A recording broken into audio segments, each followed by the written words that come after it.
Yo, what is going on, guys? Welcome back to the Boys Do Sports. Today, we're going to hit you with our Week 10 starts and sits. Then we're going to go into our pick'em recap from last week, and then we're going to round it out with our Week 10 game picks. So, yeah, do you want to go ahead and get us started with your quarterback start? Yeah, so I was kind of down on him earlier in the season because he wasn't doing much. It's Brock Purdy. They're playing the Buccaneers, so we know that's free points to quarterbacks and wide receivers.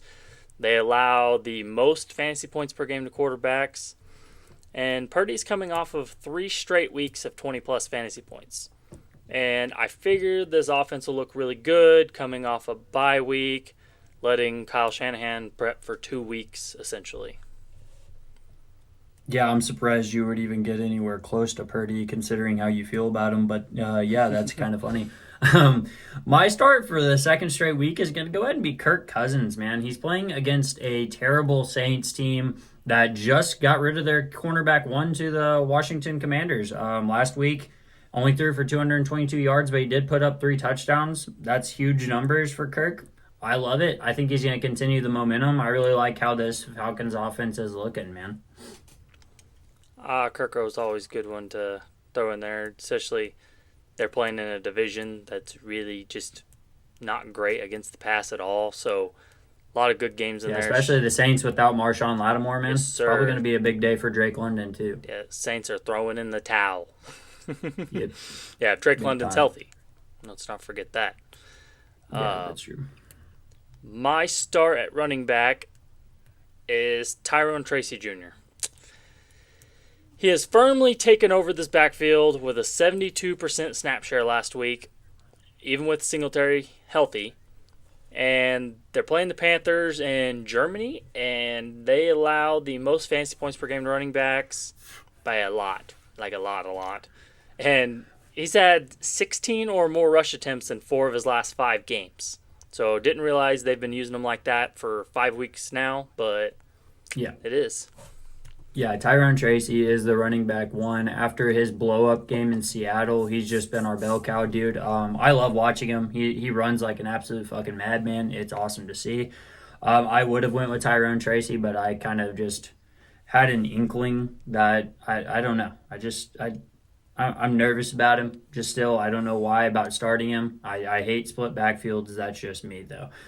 My start is going to go ahead and be Aaron Jones. So they are playing the Jaguars, and I really feel like after last week, they're kind of on a. It feels like a little bit of a skid. I mean, they beat the Colts, but coming off of 2 back-to-back losses, they barely put up 21 points against the Colts. I feel like they're going to have to go through the run game early, and they're just going to absolutely pound this Jaguars defense.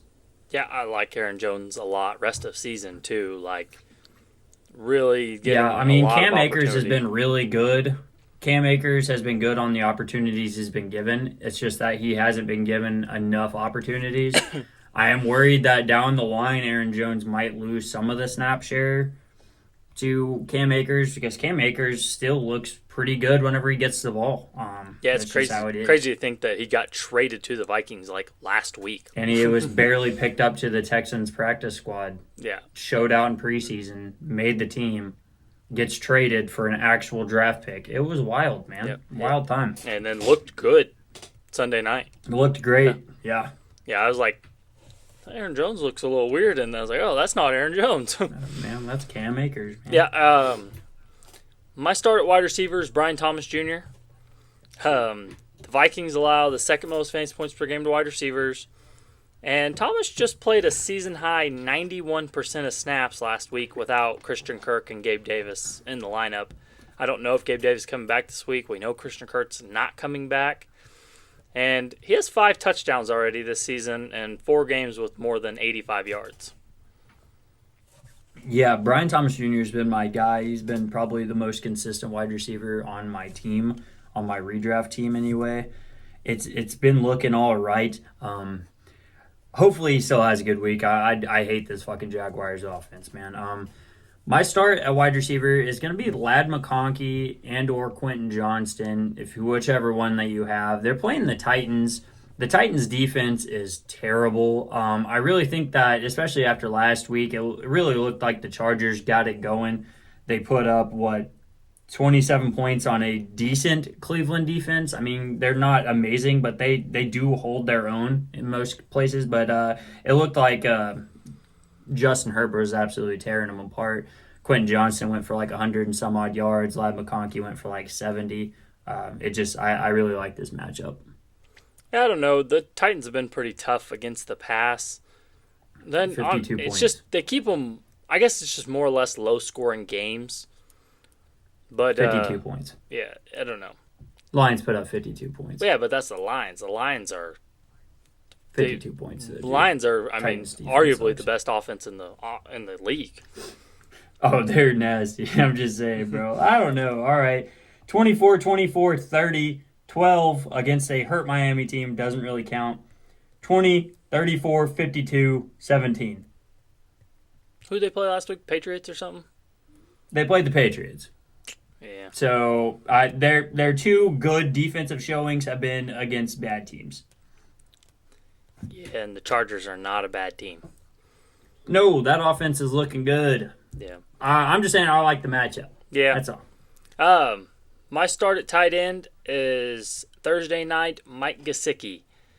I don't think T. Higgins is going to play. He isn't expected to. And in the games that T. Higgins has been out, which is like week 1, 2, and then the last 2 weeks here, Gesicki's averaging 15 fantasy points per game.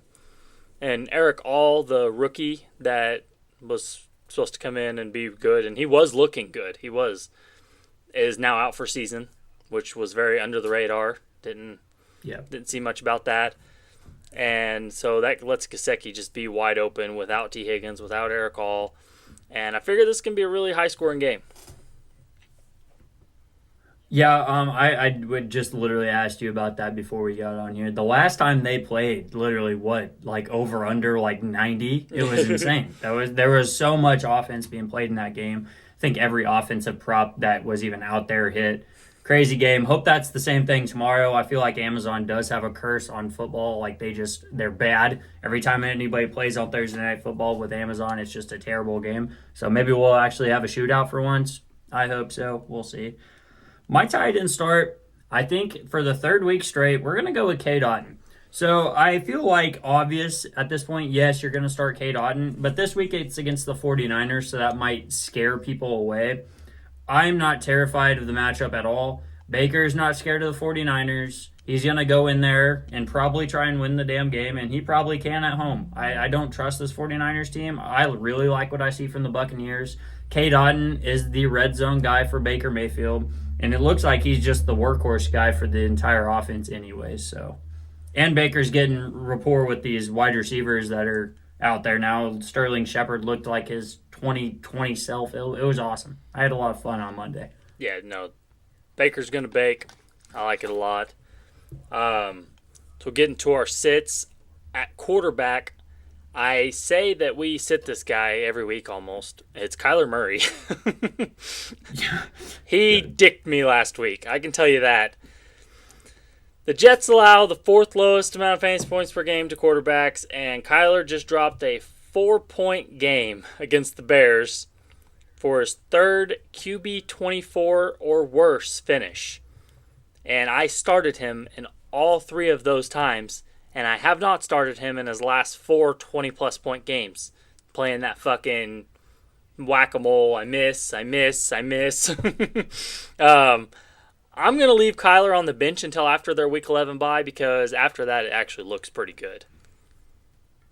Yeah, I do feel like you have sat Kyler more times than you've started him. But he always seems to make his way into these videos somehow. It seems like it's either his week or it's not his week. And I'm going to go with one of the guys that you always tend to sit. I'm sitting C.J. Stroud. So they are playing against a great Lions team. That DB core is they're not going to go light on C.J. Stroud. The Jets DBs held him to 191 yards, no touchdowns. Let's see, the week before that he played Indianapolis and only threw 1 touchdown. Not too moved by that. Then he played Green Bay, who also has good DBs, and put up 86 yards and 0 touchdowns. So I think that's after the game that you said don't start him. So just not a great stretch of football for CJ. And I think Detroit is going to give him a game. I don't think he has a bounce back game until Dallas probably next week. Yeah, I assume this will be a high-scoring game. Now, if C.J. Stroud does have another bad week, it may not be. It may just be an absolute ass-whooping by the Lions again. Yeah. So I don't know. I really think this will be a high-scoring game, though. It'll be a great Sunday night, great Thursday night football this week. Yeah, I don't trust Stroud until maybe Nico comes I just back. think the Lions are gonna rule time of possession. The Lions have the greatest run offense in the league right now. They're just gonna run all over this Texans team, and they're gonna probably have like a 30-minute to 15-minute time of possession. Man, Yeah. could be big. So my sit at running back, I almost went back and looked because I think I have sat or started this guy in like the last 4 weeks. I've had him in my sit or my start. But this week, we're sitting Tony Pollard. He has had 48 carries over the last 2 weeks. That's a lot of work for a little guy. And I figure he might struggle against the Chargers, who allow the second lowest amount of fantasy points per game to running backs. And we might also see Tajay Spears come back this week. Yeah, I'm really hoping and holding on to the fact that Tony Pollard can get something going with Tajay Spears coming back in. Otherwise, I might have to just punt my fantasy season.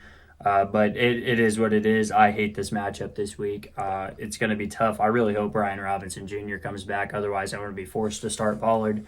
So that's going to be a fucking mess. Yeah.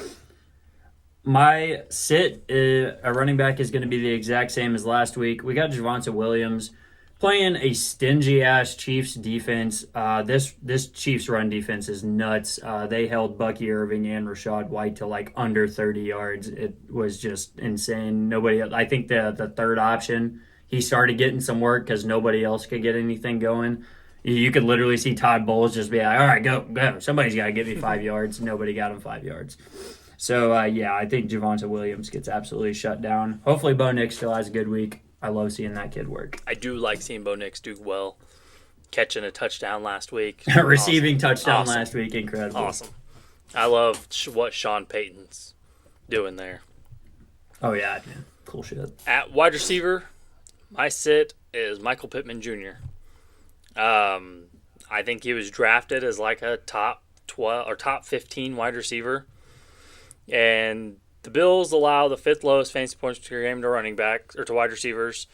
And Pittman is dealing with a back injury and doesn't practice a lot, but still gets in the game and plays somehow. And he has finished with 2 fantasy points 2 weeks in a row. So unstartable. Josh Downs is Flacco's preferred target. And I really think this is going to be a massive game for Jonathan Taylor against the Bills.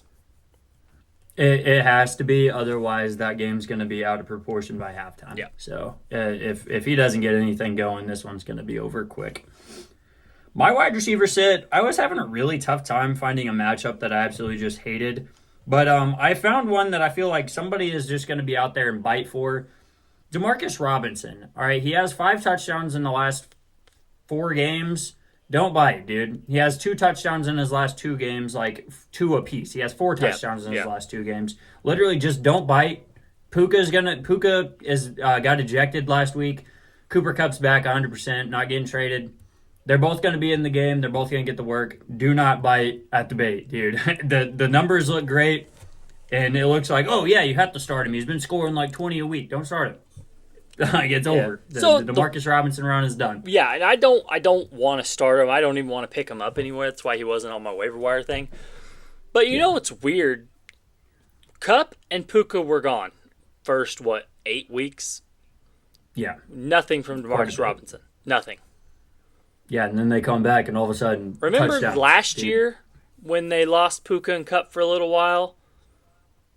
Demarcus Robinson didn't do anything, and as soon as they came back and that offense was whole again, like week 12 through 18, that offense was whole. Demarcus Robinson scored like 5 touchdowns in 6 weeks. He thrives. I mean, it makes sense. Somehow. It opens up at the wide receiver role that he plays slot. Yeah, I it guess makes sense. He just thrives as that number 3 receiver. It's weird. I don't want to start him. I don't want to even pick him up, but It's just weird how he only thrives as the number 3 guy. Well, I mean, he's never going to be. He's never, even whenever he was with the Chiefs, he's not a guy that's going to go out there and cook a cornerback one. But he can probably be a safety that's playing 12 yards deep. That's just how it is. Tutu Atwell's not a wide receiver one. Come on, you can't get any help there. They're going to be locking down Demarcus Robinson, man. Yeah. So I think last week my sit is the same as this week. It's Sam Laporta. Okay, cool. I got the same one. Oh no, that was mine. Okay, well, we're sitting. Yours was mine. We're sitting Sam Laporta this week. He is. I'm done with him. I'm glad I didn't draft him anywhere. Folks were drafting him in the 3rd and 4th round. Dude, well, we talked about this in our Don't Draft These Guys. Yeah. We talked about it. Sam Laporta. He was touchdown dependent last year, man. He scored He scored 10 touchdowns. Yeah, it's way too many touchdowns for a rookie tight end. Like, it's all coming down now. He has now finished with less than 6 fantasy points in 4 games. And, like, less than 10 in 7 games. It's bad. And Yeah, that playing the shit's ugly, Texans, they allow the lowest amount of fantasy points per game to tight ends. Like we talked about, the Lions are an extremely run-heavy team. And guess who's back? It's J-Mo time, baby. Yo, fresh off the the ban list. Yeah. Hey, yeah. Come back somehow. Man. No shit. Oh, man. So my sit is going to be Hunter Henry. Your sit for him last week was because Drake May might not be healthy. Even with him healthy, he still only put up 12.6 points, man. He had 7 catches for 56 yards on 8 targets. I like the usage just for how tight ends are, but they're playing the Bears this week, and the Bears are actually a pretty solid fucking defense. I don't really love this. I don't love this matchup. I think Drake May is going to struggle a little bit. I don't know. I don't love Hunter Henry this week.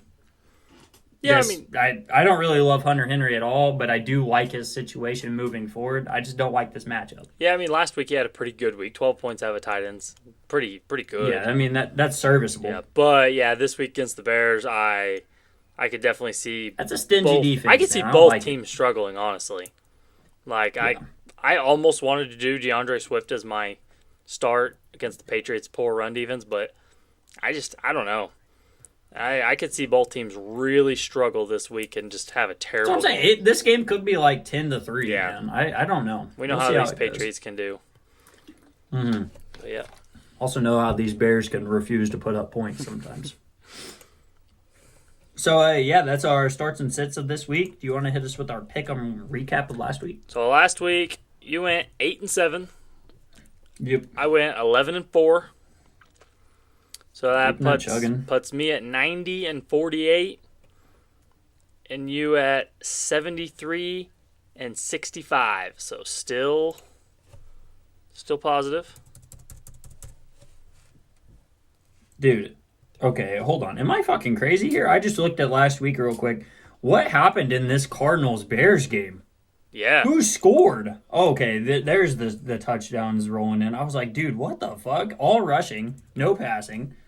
Did the defense get in there? How did it get 29-8 with literally 3 offensive touchdowns? Whatever. Okay, I don't even want to talk about last week. Yeah. I had a bad week. That was a weird week. I picked the Bears for sure.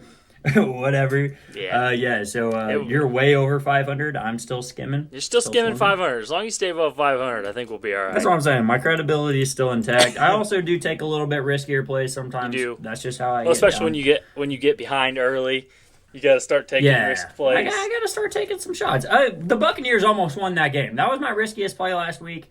I still think Juwan Taylor was offside. He was offside. He jumped. He was offside. Okay, we're moving past it, but they should have been like 2nd and 13. Yeah. That's all I'm gonna say. Yeah.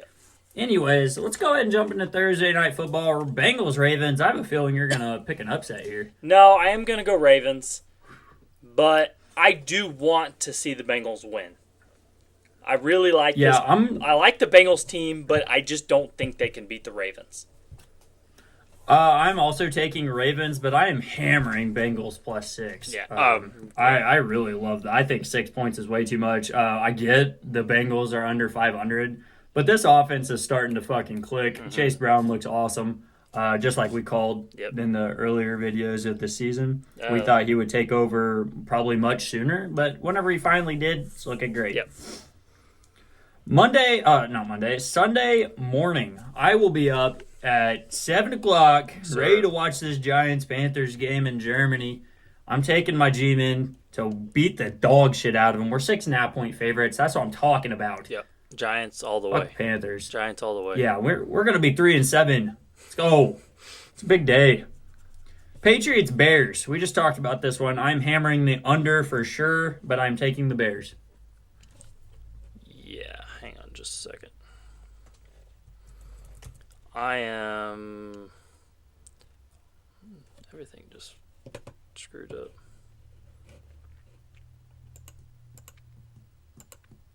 There we go. Okay, you're taking the Bears? Taking the Bears Really?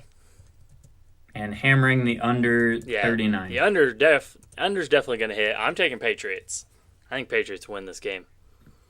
I mean, I hope so, just for our draft stock's sake. Yeah. But yeah, I'm gonna go ahead and hammer the Bears there. Bills Colts. The Bills, obviously. Yeah, Bills. I'm going Bills. Chiefs Broncos. This one, we get dicey. Give me the Broncos. Who are the Broncos playing? The Chiefs. You're taking the Broncos. Yeah. The Chiefs always lose to the Broncos sometime And the Broncos are in the year. doing well. Yeah. But the Broncos did I mean, just they got get their ass kicked last week, but Sean Payton doesn't get down like that, all right? Give me the Broncos. I'm going Chiefs. All right. Well, Falcons Saints. I'm going Falcons. Yeah, Falcons. 100%. And they're only 3.5-point favorites. I don't know how. I'm hammering that spread as well. Yeah, that's a good spread to hit. Yep, that one's gonna be juicy. We got Niners Bucks. I'm gonna take the Bucks. I've got to go Niners off of a bye Good. week. The Bucks are 6-point dogs. Bucks +6 feels a little juicy. Steelers Commanders. Commanders are 3-point favorites at home. What do you got? I'm actually going Steelers. I think I'm gonna go Steelers as well here. The Commanders really didn't sell me. They played us in 2 close games this year. They're really not selling me that they're an amazing team. I think they're kind of fraudulent. Sorry, Commanders fans. Yeah. I just don't think you're a Super Bowl juggernaut. I don't. No. Think you're going to be a pretty high NFC ranking playoff team. Yeah. It's not a Super Bowl juggernaut. Not yet. Vikings Jags. Give me the Vikes. Yep, Vikings. 3:05 games. Here we go. Titans Chargers. Give me them Go with Chargers. The Chargers. Chargers. Eagles Cowboys. Gotta go Eagles, Yeah. man. Gotta go Eagles. I hate the Eagles. I hate them. Gotta go Eagles. Jets Cardinals. Last 3:00 game. Give me them This one? Jets. Really, I'm gonna take the Cardinals after they put down an absolute ass beating on the Bears last week. Gotta take the Cardinals, man. The Jets look like shit. I'm not sold. Lions Texans Sunday Night Football. This one could be fun. I also really like the Lions spread at 3.5. I think they'll cover that easy. Yeah. Yeah. Lions Go ahead all and the give me way. the Lions there. Yep. Monday Night Football, we got Dolphins Rams. Hopefully should be another good game with Tua back and igniting that Dolphins offense. Maybe we'll have an offensive showdown. Maybe some props will be crazy. I'm going to take the Rams, though. I am also 1-point taking favorites Rams. at home. Yep. Yeah, just no point to take the spread. That's a money line right there all the way. So, yeah, guys, that has been our starts and sits and our game picks this week. If you made it this far, make sure to drop a like. If you want to check us out on our other socials, the link is in the description, and we'll see you guys next week. Sir.